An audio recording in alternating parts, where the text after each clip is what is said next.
Quer se juntar a mim em uma viagem pela memória? Tem um lugar extra em minha máquina do tempo. Primeira parada, Londres no início dos anos 1900. Se você olhar com atenção, verá que essa cidade já tem iluminação pública elétrica. Antes disso, as pessoas costumavam iluminar as ruas com tochas ou lampiões a óleo. No entanto, essas coisas que você vê dentro dos postes de luz não são as lâmpadas atuais. Naquela época, elas não eram utilizadas, embora já tivessem sido inventadas. Isso porque naquele tempo não eram tão eficientes e, portanto, não conseguiam emitir luz suficiente para iluminar as vias escuras da cidade. Elas podiam ser boas para iluminação interna, com certeza, mas para uso público, a melhor opção eram as de arco de carbono. Aqui está alguém que eu gostaria que você conhecesse, Thomas Edison. Ele é acreditado principalmente por ter inventado as lâmpadas modernas e vai nos explicar como funciona a maioria dessas invenções de iluminação. Todas as fontes elétricas de luz naquela época tinham um princípio simples e básico. A eletricidade precisava passar por algum tipo de material que devia ser estável e durável, além de brilhar quando conectado a uma fonte de energia. A primeira invenção do tipo foi chamada de lâmpada de arco. Nessa engenhoca, o material empregado para a iluminação era o carbono. Assim que era carregado eletricamente, começava a se vaporizar. Esse processo produzia uma luz realmente brilhante. O homem por trás dessa invenção foi um químico britânico chamado Humphrey Davy. Ele juntou dois fios, uma bateria e elementos de carvão que emitiam luz suficiente para iluminar os arredores. Mesmo essas lâmpadas de arco não eram adequadas para a iluminação pública no início, principalmente porque eram ineficientes. Elas precisavam de uma corrente elétrica potente para produzir luz, e por essa razão tinham de ser equipadas com baterias grandes para suportar essa quantidade de energia.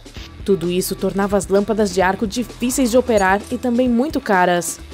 O nome de Thomas Edison é aquele que você certamente já ouviu em relação à invenção da lâmpada. A verdade é que suas descobertas são apenas uma parte dessa invenção revolucionária. Outros avanços científicos, como os de Alessandro Volta, Humphrey Davy e Joseph Swan, também contribuíram. Antes de prosseguirmos com nossa história, vamos ver como funcionam as lâmpadas modernas. Cada uma tem duas partes principais. A primeira é uma câmara oca, a parte de vidro, que é preenchida com um gás inerte. Esse tipo de gás é fundamental porque não interage com outras substâncias químicas, criando algo semelhante a um ambiente de vácuo. A segunda parte é um filamento fino ou um fio condutor. É a seção da lâmpada em que se pode ver a eletricidade. Atualmente, um metal chamado tungstênio é frequentemente escolhido para a fabricação de filamentos, devido ao seu ponto de fusão muito alto. Ele torna as lâmpadas mais duráveis. Quando você liga uma delas, a eletricidade flui pelo filamento, o que aquece o ambiente. Esse calor rapidamente faz com que o finíssimo filamento de tungstênio emita grandes quantidades de luz. Agora, vamos voltar à nossa história e a Thomas Edison. Ao analisar as descobertas anteriores, ele percebeu que o problema da eficiência da lâmpada estava relacionado ao filamento. Para torná-lo mais prático, ele precisava ser mais fino. Por quê? Porque quanto mais fino, menos corrente elétrica precisa para funcionar corretamente. Isso poderia resolver o problema com a adição de baterias e geradores. Assim, no final da década de 1870, Edison criou uma lâmpada que apresentava um filamento de platina em um bulbo de vidro a vácuo. Ele e sua equipe testaram mais de 3.000 projetos de lâmpadas entre 1878 e 1880 e acabou tentando mais de 6.000 plantas para ver qual material seria mais adequado para servir como filamento. Tudo foi experimentado, de algodão a linho e até madeira. Por fim, eles descobriram que um filamento de bambu carbonizado poderia queimar por mais de 1.000 horas. Então optaram por esse material por algum tempo.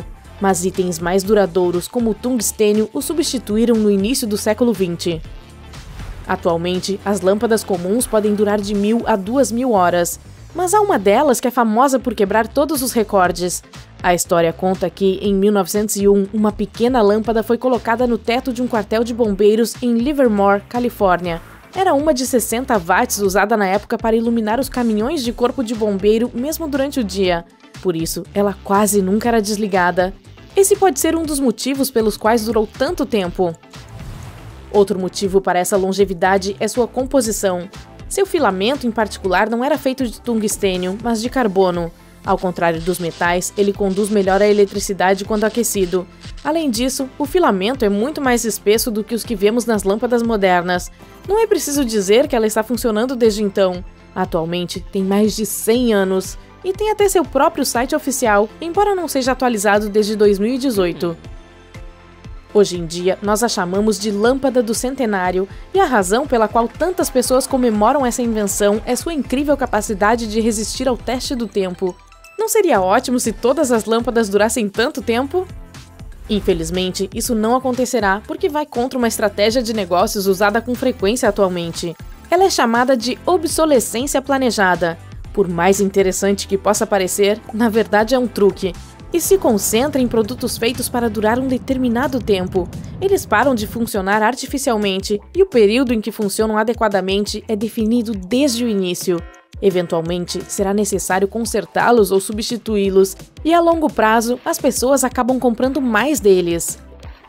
Vejamos o exemplo da lâmpada centenária. Se todos os dispositivos semelhantes fossem projetados para durar mais de 100 anos, as pessoas acabariam parando de comprá-los. Todo um setor desapareceria, pelo menos em um futuro próximo. Então, um empresário de Londres criou um plano em 1932. Ele o chamou de obsolescência planejada e mencionou que a venda de produtos com uma vida útil limitada significava que mais objetos seriam comprados no longo prazo. O empresário acreditava que, na economia em geral, desde que houvesse uma troca estável entre oferta e demanda, a situação seria vantajosa para todos. Sua ideia teve muitas reações negativas ao longo dos anos, e por um bom motivo. Quero dizer, é realmente irritante ter que continuar comprando novos itens quando não é realmente necessário. Além disso, também significa um grande desperdício. Há muitas maneiras de algo ficar desatualizado, e algumas são menos óbvias do que você imagina. Observe alguns dos aparelhos de sua casa, como um telefone, um computador ou até mesmo uma máquina de lavar, e verifique se é possível identificar alguns desses exemplos. Para começar, esses produtos podem não ter peças de reposição, afinal, são projetados propositadamente para funcionar como uma unidade completa. Não é possível simplesmente desmontá-los e substituir o elemento que parou de funcionar. Em outras palavras, são equipamentos que não podem ser consertados. Uma vez quebrados, será preciso substituí-los. As lâmpadas são, na verdade, um bom exemplo. Já tentou substituir o filamento de uma delas quando ela parou de funcionar? Quero dizer, o frasco de vidro ainda pode ser útil, mas não há como trazer uma lâmpada de volta à vida em casa depois que o filamento é quebrado. Depois, há produtos que simplesmente se tornam incompatíveis com outras reedições modernas. É um processo que testemunhamos cada vez mais frequentemente atualmente, porque a tecnologia está avançando em uma velocidade nunca vista antes. Por exemplo, um dia você pode perceber que não há atualizações de software disponíveis para um dispositivo específico, e pode notar que, se o seu telefone for muito antigo, alguns aplicativos simplesmente não funcionarão mais.